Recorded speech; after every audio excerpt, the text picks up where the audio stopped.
Unknown cats coming into a cat's territory is really stressful, so you need to introduce your new cats to your resident cat or cats if you're thinking about getting a new one. This needs to be done properly or bad things will happen. Cat introductions are complicated, so I'm breaking down each step into detailed but more manageable, digestible parts over a series of videos, so you can watch each part as you're ready. You don't have to worry about doing the whole thing all at once. After you've prepared your home for a new cat, it's time to welcome home the newcomer. Today we're covering bringing home the new cat. First, don't set yourself up for failure as soon as the new cat comes in. This first part is extremely important. Make sure your new cat comes in without them seeing your resident cats or the other way around. I'm talking go straight into their safe space that you set up for them ahead of time. This can be accomplished by keeping your resident cats in a different room, or you can keep them totally separated, distracting them as far away as possible if that's not an easy thing to do. A lick mat with a treat like a churro is a great option as this keeps them busy, and churros are very popular among cats. Isn't that right, Poutine and Prozac? They say yes, they love their churros. Cover the carrier their new cat is in so there are no accidental peeks. Actually, this is good practice for whenever your cat is in the carrier, but especially for this part. Remember,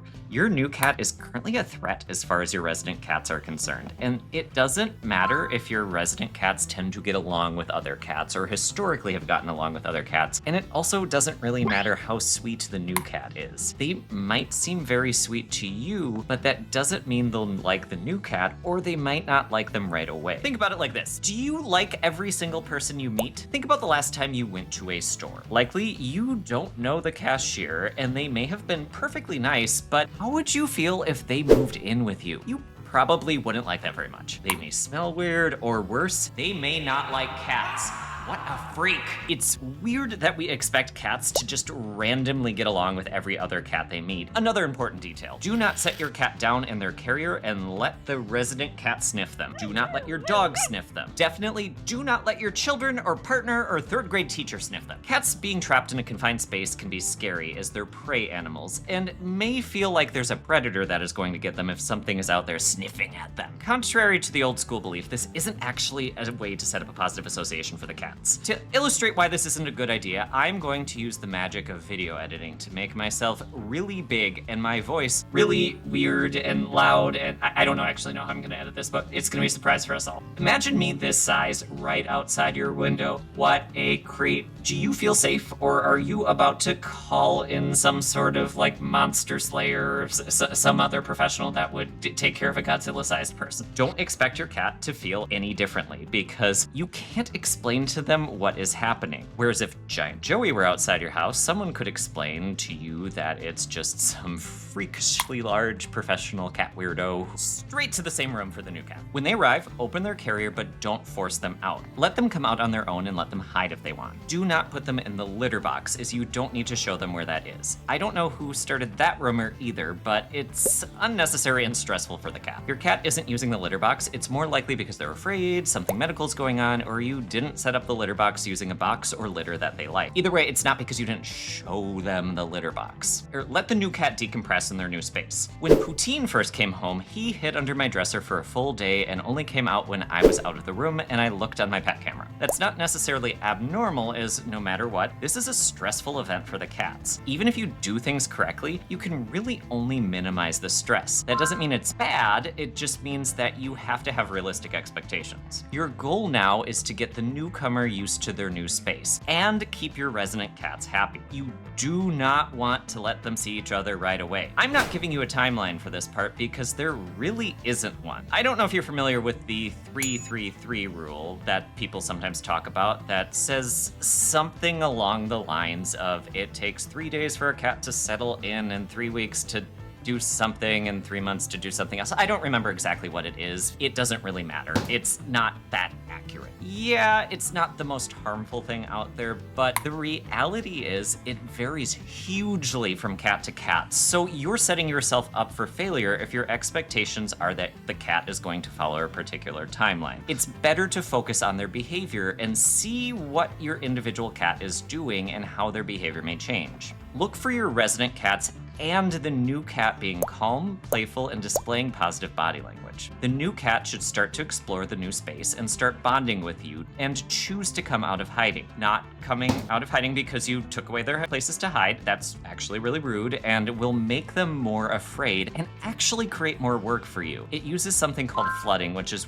something we generally try and avoid because it's really stressful for the cat. I know that back in the day that used to be a common technique, and it's something that unfortunately still gets suggested, but it's not a good idea. They should be eating and using their litter box, normal cat behavior. They don't need to be completely settled, but they shouldn't seem anxious. Body language is its own beast, so I suggest picking up a copy of Kitty Language by Lily Chin, one of my favorite resources for this. During this time, you can spend time in the room doing quiet activities that do not necessarily need to directly involve the cat. When Poutine came home, I wrote blogs in the room that he was in after giving him some time to explore on his own. If the cat is becoming more comfortable, you can try playing with them. People often try and focus on things like petting and feeding their cats to build their bond, which it might help, and petting them can be helpful, maybe, if it doesn't backfire on you if the cat doesn't want to be touched. But playing, really, that can be helpful. Get out a wand toy and play with the new cat. Probably more importantly, though,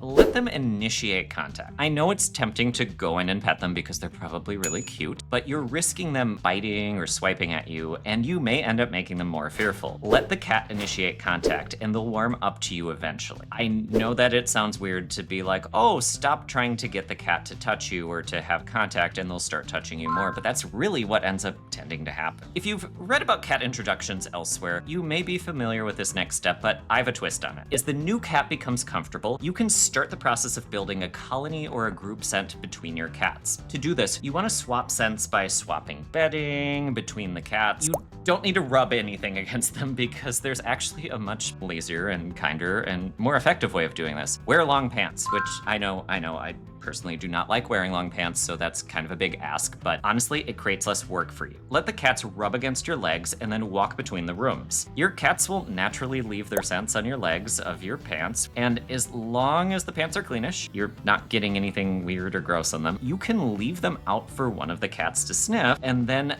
leave another pair of pants for the other cat. Basically, you're just letting the cats do the work for you, and all you need to do is walk and wear pants. Another secret, switching scratching posts. A lot of people don't quite have enough scratchers for their cats. Scratching is largely a communication tool in cats. It's why cats prefer scratching items that are in prominent locations like your couch. Take advantage of this and swap out their posts or other scratchers. This part is where many guides are going to suggest you begin swapping the cats out of the room and having them go explore common areas separately. I'm going to encourage you to consider a slight alternative. Now, hear me out on this one. If you're doing this correctly, the new cat should be totally fine in the safe room. You might feel kind of guilty, but they're actually fine as long as they have all of their needs met. If they aren't, you need to find a way to spend more time in the safe room with them. A while back, I had a client that I worked with that had a new cat set up in a spare bedroom, and the new cat wasn't super happy about it. I suggested spending more time in there because we really did need to keep them separated. There wasn't a way around it. I was told it was weird that I was suggesting that they were spending more time in the spare bedroom. I know that's not a normal thing to do for most people, and I don't mean this in a judgmental way, but I'm here to tell you it's not actually weird to spend time in a spare bedroom or offices or many of the other rooms that you might be using. We just don't typically do it, but it's not harmful or pathological or psychotic or antisocial or anything like that. Just bring a book in and watch more of my videos on your phone and do some knitting or anything else that you like. Move a TV in there for yourself. As long as it's not dangerous for the cat to do whatever activity you bring in, motivate yourself to spend time in there. It will become less weird over time, and this is also only temporary. The point of all that is that you can help your cat feel comfortable in their sanctuary room with some effort, but some cats may not love being in a separate room once they are allowed out and they understand the freedom of the main living space. While there is value to letting the cat out and having them make sense, there's no reason you need to do it at this point in the process as long as you are spending enough time with the newcomer. You can save it for a bit later when you're closer to completion, so your new cat isn't distressed by not having access to all of their new space. This alteration hasn't been researched to the best of my knowledge, but it would solve a very common problem that can occur in cat introductions, where one cat doesn't love spending time in the safe room. Think about what's right for you, because either one can work.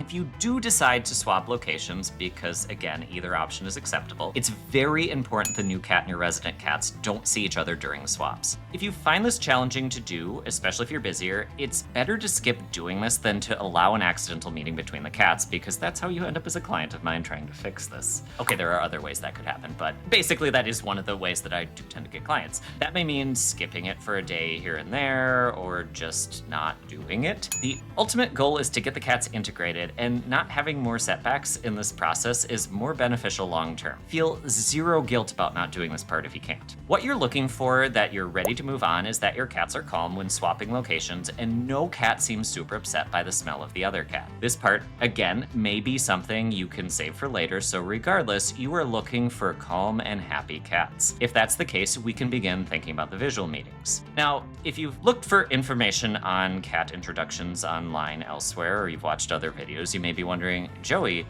why haven't you brought up feeding your cats on opposite sides of the door? Because the feeding cats on the opposite side of the door thing.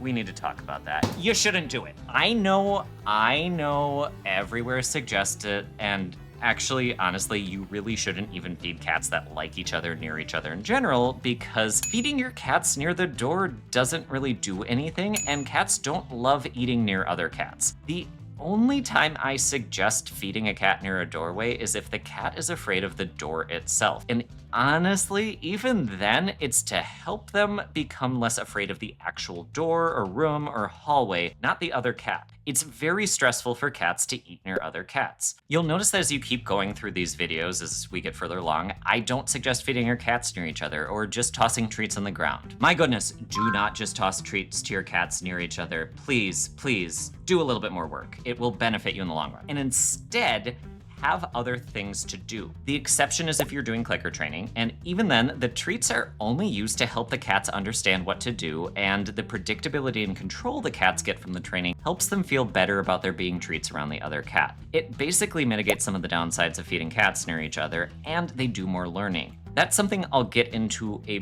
bit later though, but for now, just know that you're potentially harming the introduction, and honestly, you're probably not doing much by feeding the cats near each other. Focus on making sure your cats are calm so they'll be ready for the visual meetings, which I will cover in the next video. I'll see you then.